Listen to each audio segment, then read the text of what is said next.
Hani Vahabi. Are you with us, Hani? Yes. Yes, please. The floor is yours. We're listening. Thank you. My name is Hani, and I'm the co-founder and the CEO of two Swedish tech startups in IT and artificial intelligence since 2013. And I'm the director of AICenter in Sweden. I have interdisciplinary academic studies. I've studied master programs in IT, software, humanities, social and cultural sciences. I was honored to be the speaker at the Freja Forum last year in Skopje, and I'm happy that I'm here this year as well. Today I represent the AICenter. AICenter is a public democratic business ecosystem, and it's open to everyone to join and become part of the governing team. We enable organizations, companies, and individuals to cooperate locally and globally to increase their business values and opportunities. Our objective has three pillars: equality, safety, and security in the AI industry. We started the AICenter in December 2019, and when the pandemic happened, we were at the early stage and the lockdown could affect our business seriously. But as Tiana said, we used and look at this as an opportunity instead of threat. So we transformed all the activities online and changed our organizational structure. And this actually facilitated our internationalization to happen much faster than we expected. And today, within less than 1 year, we have reached people and organizations from 10 countries around the globe, such as France, Colombia, US, Albania, Macedonia, Mexico, and other countries. And we had collaborations with different organizations, including Albania. We had close collaboration with national associations for skills competitions. Today, we're going to talk about the new situation that happened with the pandemic and the role of digitalization.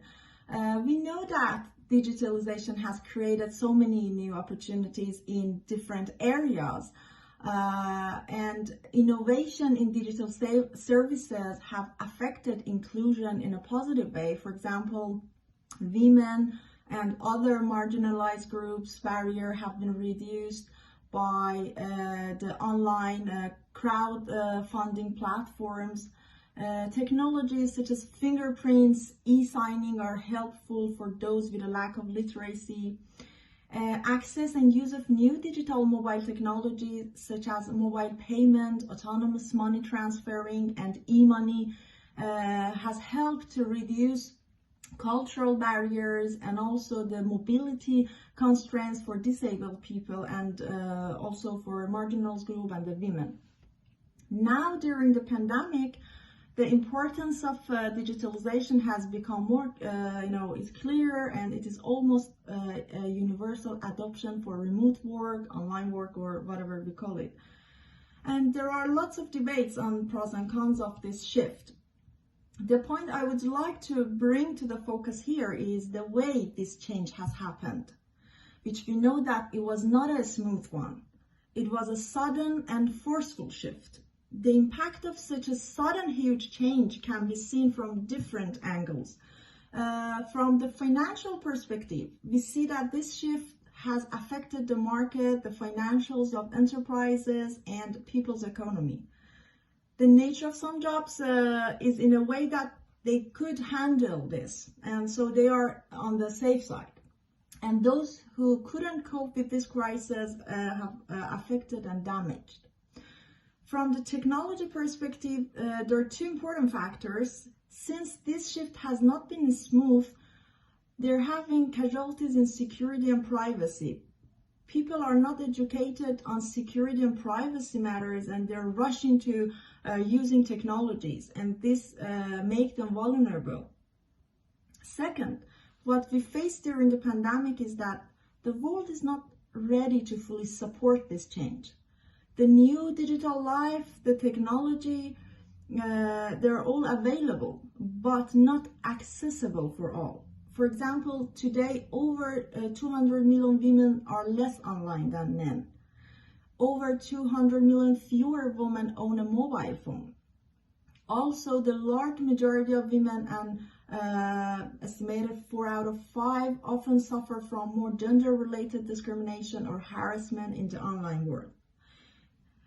So now that our life is digitized more than ever, our decisions are made online, like for instance the recent examples of the US election, that all the debates were online, Senate seats were online. Those who do not have access to the internet will be automatically excluded, and this is damaging for e-democracy.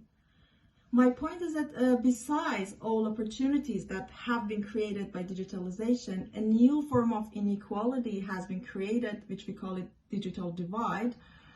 And the digital divide and this new inequality is the inequality in power to communicate and to process information digitally.